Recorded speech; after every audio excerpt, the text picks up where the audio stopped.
It feels like internally wanting to run away and hide, sweaty armpits, and a galloping racing heart. You're not alone. Ever find yourself avoiding tough conversations and later regretting it? You're not alone. Avoiding difficult conversations is stressful and drains your energy. Unresolved tension can cloud your thoughts and strain your relationships. Facing these conversations head-on, however, not only lifts the weight off your shoulders but also opens pathways to self-belief and increases confidence. By addressing issues directly, you empower yourself to transform potential stress into opportunities for stronger bonds and inner peace.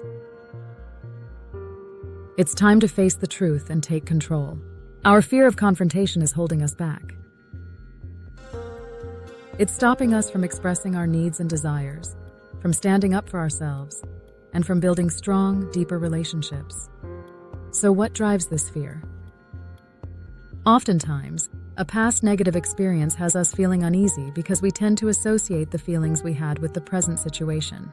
Think back to a time when you had a disagreement with a friend that ended in a heated argument. You were left feeling hurt and misunderstood, leading you to avoid similar situations to prevent reliving that fallout.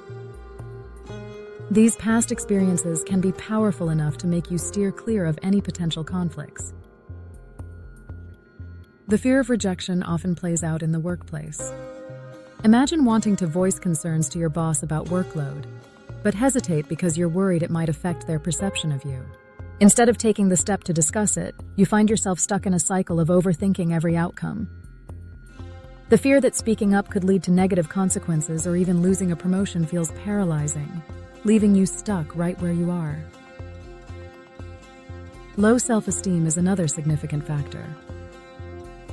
Picture being in a relationship where you constantly doubt yourself. This may be from internalizing the negative talk the other person has fed you, or from losing sight of your own worth amidst their criticisms. It's as if you're living in a fog of self-doubt and insecurity, where your confidence is slowly eroded with each passing comment. You might feel that your opinions are less valid or fear that addressing issues will lead to judgment. This self-doubt can make standing up for yourself feel overwhelming.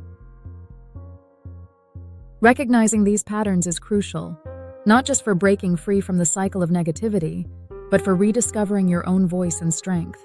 Embracing this awareness can become a powerful skill for personal growth and healthier, more empowering relationships. Maybe you grew up in a household that was conflict-free on the surface. This often looks like everyone just agrees and avoids voicing their needs and desires. This behavior occurs because you may have learned that using your voice brought tension or was met with disapproval, making silence seem like the safer choice. Over time, this can lead to feeling invisible or undervalued, as if your opinions and emotions are unimportant. Recognizing this pattern is essential to reclaiming your voice and learning that expressing yourself can lead to healthier relationships where your needs are acknowledged and respected. If you came from a family with siblings, maybe you took on the role of peacekeeper and the desire for approval. You internalized maintaining peace and were taught to avoid conflict to keep harmony intact.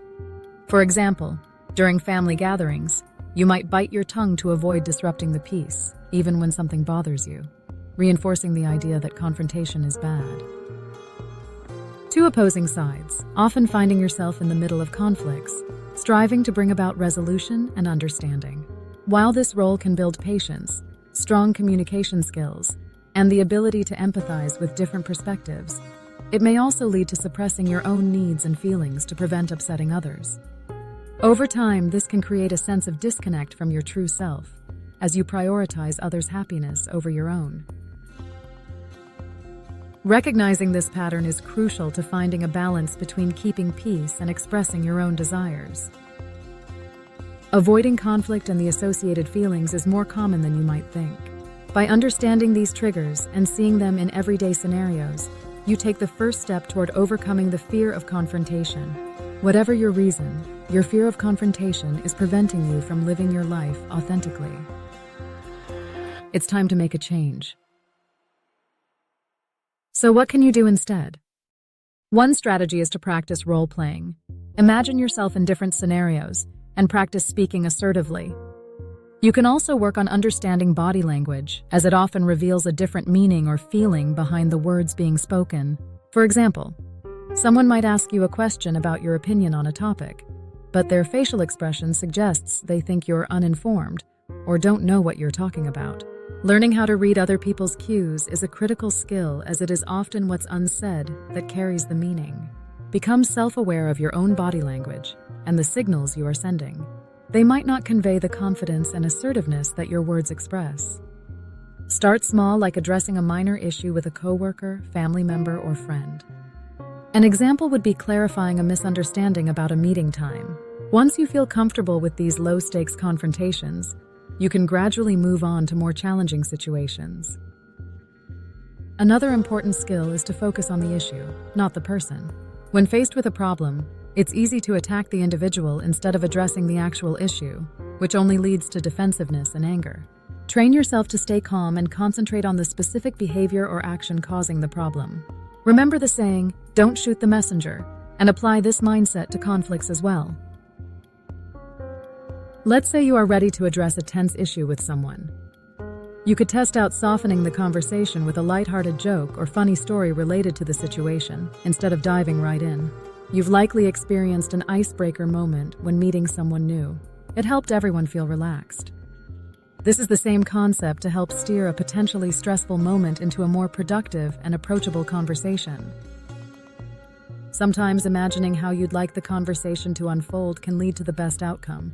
By anticipating the other person's responses, you can prepare in advance to maintain a positive tone. By considering potential emotions beforehand, it's as if you've already experienced the situation, allowing you to understand each person's perspective and your emotions to do a dress rehearsal.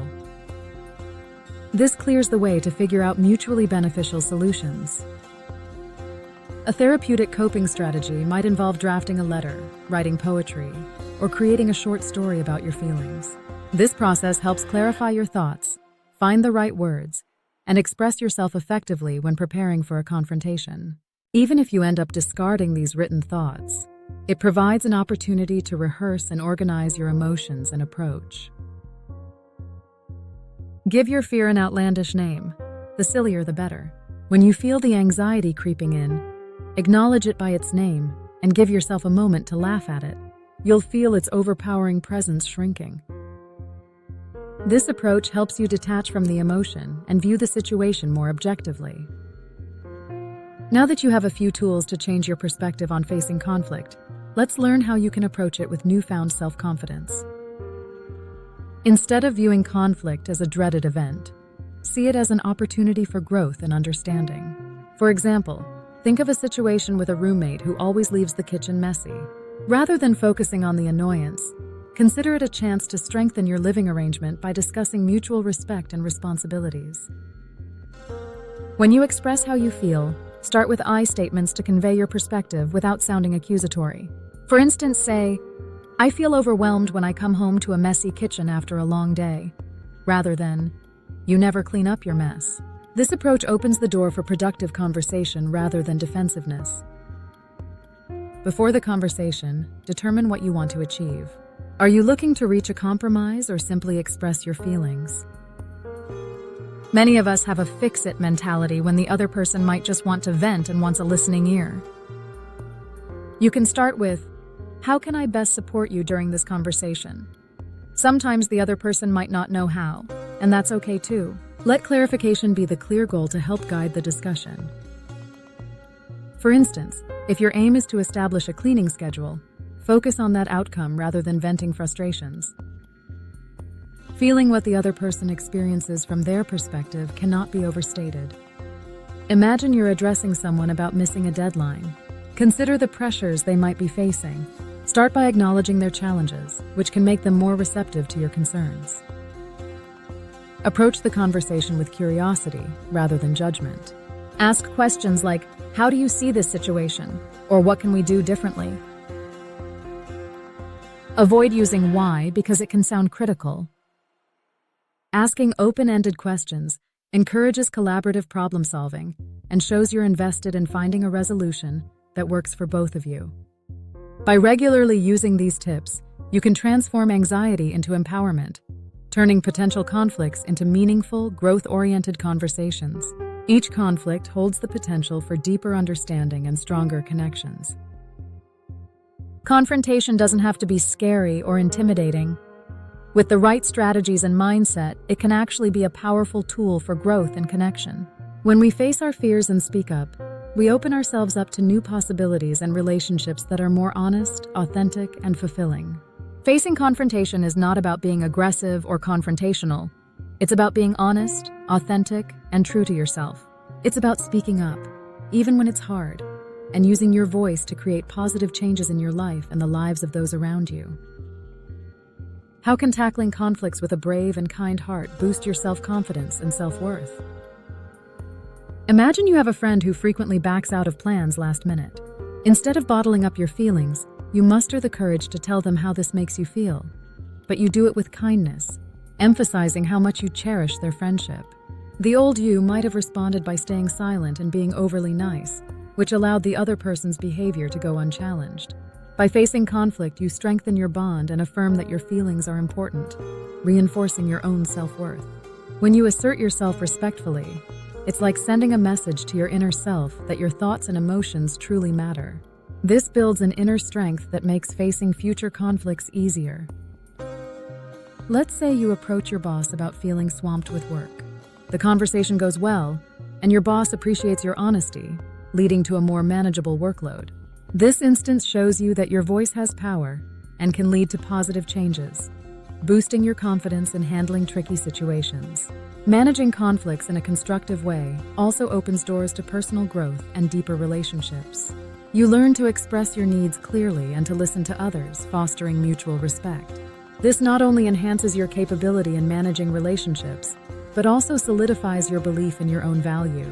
Emotionally, the benefits are incredible. Every time you face a conflict with integrity and kindness, you feel more empowered and appreciated. It's like working out a muscle. The more you practice, the stronger you get. Over time, you develop a resilient sense of self-awareness, knowing you can gracefully handle whatever challenges come your way.